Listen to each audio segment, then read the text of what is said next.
Bonjour à tous et merci de suivre ce 6h30. Le 5e sommet Union africaine-Union européenne s'est ouvert hier ici à Abidjan autour du thème « Investir dans la jeunesse pour un développement durable ». Arrivé dans la capitale économique ivoirienne, plusieurs chefs d'État et de gouvernement d'Afrique et d'Europe y prennent part. Des questions liées à la jeunesse, l'immigration clandestine et la redynamisation de la coopération entre les deux continents ont été abordées lors de la cérémonie d'ouverture, marquée également par l'intervention du président de la République, Alassane Ouattara. Jérôme Kofi Aboulin. Une jeunesse appelée à être bien formée, une paix et une stabilité à éloigner de toute menace et un système climatique favorable à l'épanouissement de tous sur la planète. Il s'agit là pour le président de la République de Côte d'Ivoire, Alassane Ouattara, 3 défis à relever à ce rendez-vous d'Abidjan 2017 qu'il appelle de tous ses voeux le rendez-vous d'un nouveau départ à l'occasion de l'ouverture du 5e sommet Union africaine-Union européenne sur les bords de la lagune ébriée. Nous devons nous fixer la grande ambition que la jeunesse est en droit d'exiger, aussi bien en Europe qu'en Afrique, pour pouvoir se projeter dans le futur avec espoir et sérénité. C'est pourquoi nous devons prendre des décisions et des engagements forts, non seulement renouvelés, mais rehaussés et innovants.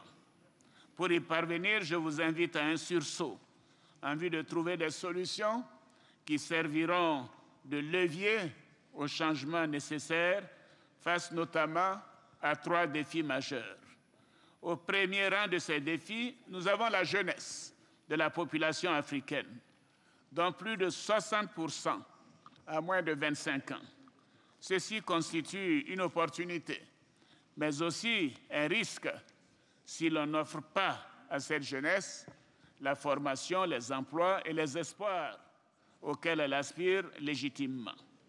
Le second défi porte sur les menaces à la paix et à la stabilité dont l'Afrique et l'Europe sont les cibles et qui requièrent une réponse forte et coordonnée sur le modèle du G5 Sahel qui permettra de lutter plus efficacement contre le terrorisme qui frappe sans distinction l'Afrique et l'Europe.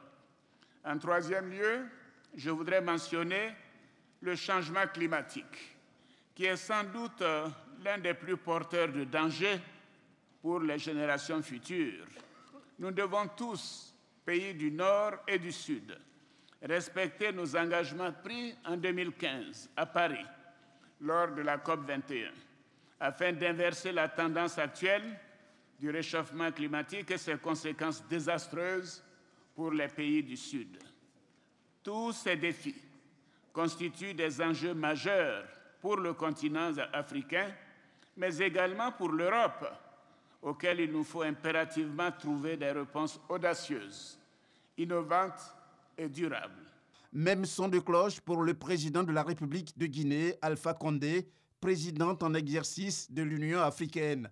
Le chef de l'État guinéen se dit confiant quant à la détermination des deux continents à œuvrer ensemble pour un partenariat plus sûr, un partenariat vrai. L'interdépendance entre l'Europe et l'Afrique nous commande à œuvrer pour la mise en place d'un espace de coopération solidaire, capable de sceller davantage les relations qui ont uni le peuple tout au long de l'histoire. La paix, la sécurité et le développement durable demeurent le fondement de notre partenariat. Je reste confiant en l'avenir radieux de la coopération Union européenne-Union africaine, car les priorités du nouveau partenariat ont été choisies par l'Afrique et traduisent les attentes de nos populations, notamment en matière de paix et de sécurité, développement économique et social, ainsi que de la bonne gouvernance. À l'instar du président guinéen Alpha Condé et du président de Côte d'Ivoire Alassane Ouattara, plusieurs autres intervenants ont tous évoqué l'espoir de l'Afrique et de l'Europe à mutualiser leurs efforts pour, entre autres, venir à bout du terrorisme, lutter pour mettre fin au mouvement migratoire et faire surtout confiance à la jeunesse pour tenir compte du thème de la rencontre, c'est-à-dire investir dans la jeunesse pour un avenir durable.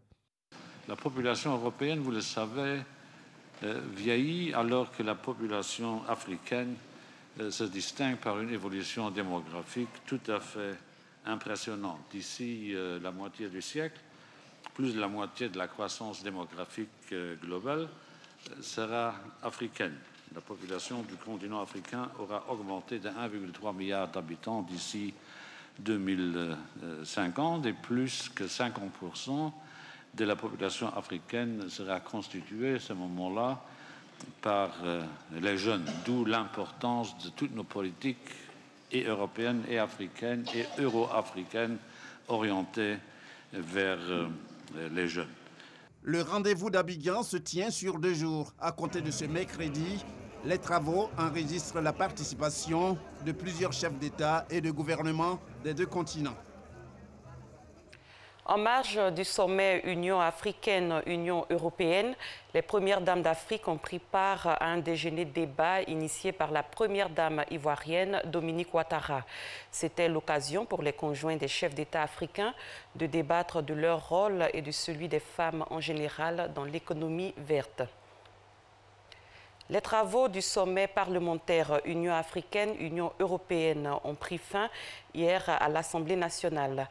Les parlementaires d'Europe et d'Afrique ont rédigé un mémorandum qui a été soumis aux chefs d'État des pays participants au sommet. Le président du Parlement européen s'est par la suite adressé aux députés ivoiriens. Michel Digri.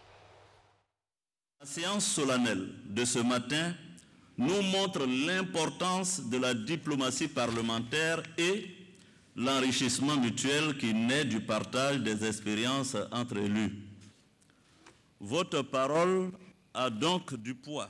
La parole ainsi libérée, le président du Parlement européen, à la tribune de l'hémicycle ivoirien, a abordé sans faux fuyant plusieurs sujets dont la bonne gouvernance, l'éducation, la jeunesse.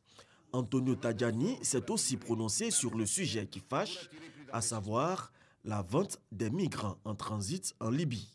Il faut permettre aux jeunes Africains de rester ici. Il faut aussi bloquer le scandale que nous avons vu du début d'une nouvelle saison d'esclavage. Il faut le bloquer tout de suite. Voilà pourquoi, avec les parlements panafricains, nous avons décidé d'envoyer sur le terrain des députés européens et africains pour voir ce qui se passe. La question de la lutte contre le terrorisme a été aussi évoquée. Il faut donner une attention particulière au Sahel pour éviter que les terroristes et les trafiquants se propagent dans toute l'Afrique de l'Ouest. C'est votre intérêt, mais c'est aussi notre intérêt. Gagner ce défi contre le terrorisme.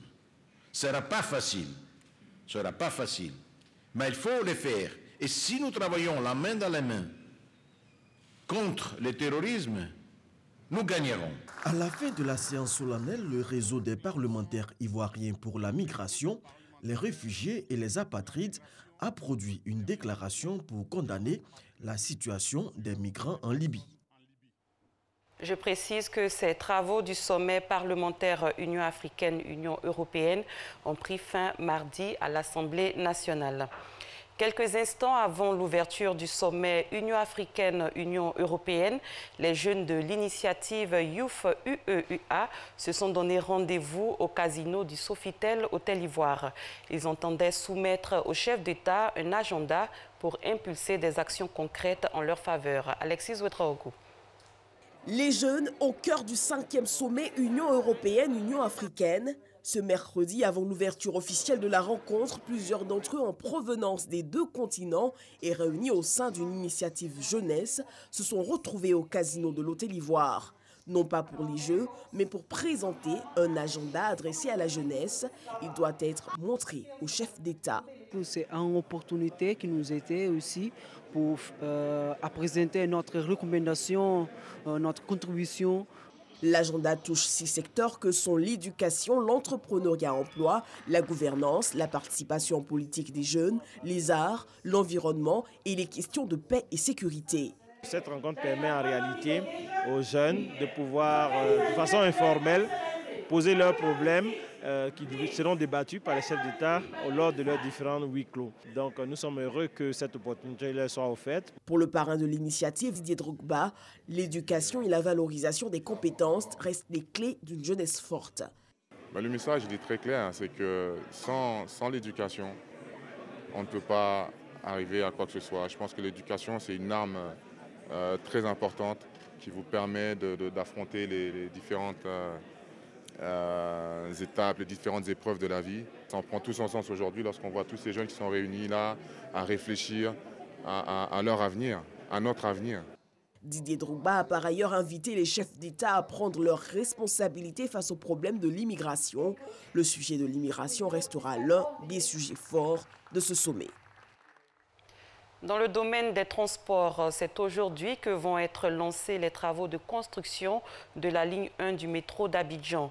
Ce sera en présence des présidents Alassane Ouattara et Emmanuel Macron. Qu'est-ce qui caractérise ce métro? Quel est son coût et ses avantages? Des réponses avec Francis Boifou. Abidjan aura en 2022 son premier train urbain. Le projet, baptisé le métro d'Abidjan, sera lancé ce jeudi par les présidents ivoiriens et français. Ce projet vise à faire en sorte que la mobilité dans de bonnes conditions soit assurée sur l'ensemble du district d'Abidjan. Coût du projet, 918,34 milliards de francs CFA, mais à raison selon le ministre Amadou Koné. Le financement est totalement bouclé par rapport à notre projet. Il y a des ponts qui vont être réalisés. Nous traversons la lagune sur un pont nouveau qui va être construit pour le train. Ça a un coût. Il y a 20 stations. C'est des voies ferrées à réaliser qui n'existent pas encore, parce que d'aucuns croient que nous avons un chemin de fer qui est existant, que nous connaissons, le chemin de fer historique de la cité Rail, que c'est ce qui va être utilisé. Je voudrais indiquer que nous allons procéder au lancement de la réhabilitation du chemin de fer, donc à Abidjan-Ouagadougou. Donc en réalité, sur le tracé, il y aura 3 chemins de fer. Il y aura 40 ponts piétons sur ce tracé. Il y a 21 ouvrages d'art, des ponts métalliques, ainsi de suite. On aurait pu faire un tunnel, ça va être beaucoup plus cher que ce qui est prévu là. Donc on a choisi aussi de faire quelque chose qui tienne compte du contexte ivoirien. La ligne 1 du train urbain va rallier la commune d'Anyama à celle de Port-Boué sur 37 km avec une fréquence par gare estimée à 5 minutes et une capacité de 500 000 personnes à transporter par jour. Les travaux de construction du chemin de fer et l'exploitation de l'ouvrage vont générer des milliers d'emplois. Ce projet va employer 2000 personnes pour la réalisation et plusieurs centaines de personnes pour l'exploitation. Donc nous avons fait un point d'honneur à ce que, en termes de sous-traitants, en termes d'employés, que ce soit les nationaux qui soient recrutés pour le faire. Nous avons également fait un point d'honneur à ce que dans la phase d'exploitation, que ce soit des Ivoiriens, qui soient embauchés pour exploiter le train. Le métro d'Abidjan est avant tout un projet qui vise à renforcer la compétitivité de la ville d'Abidjan en réduisant les embouteillages. Selon une étude de la Banque mondiale, les problèmes de mobilité font perdre à la Côte d'Ivoire 2 points de croissance par an, soit environ 350 milliards de francs CFA. Hors de nos frontières, les présidents burkinabé Roch Marc Christian Kaboré et français Emmanuel Macron ont inauguré mercredi à Zagtouli, dans le centre du Burkina Faso, la plus grande centrale solaire d'Afrique de l'Ouest. Située à une quinzaine de kilomètres de Ouagadougou, la centrale est composée de 129 600 panneaux solaires installés sur 60 hectares. Loin du Burkina Faso, un puissant chef d'une milice au Darfour, arrêté par les forces soudanaises après de violents combats la semaine dernière, va être jugé avec ses fils devant un tribunal. Moussa Hilal, un ancien allié du président soudanais Omar el-Béchir dans la lutte contre les rebelles dans la région du Darfour à l'ouest du Soudan, a été arrêté dimanche dernier par une unité des forces de soutien rapide près de Moustariaha, sa ville natale dans l'état du Darfour Nord. Il sera jugé par une cour militaire puisqu'il a dirigé une unité des gardes frontières faisant partie des forces armées. C'est la fin de ce 6h30. Merci de l'avoir suivi. Très bon début de journée à tous et à toutes. Merci Maï.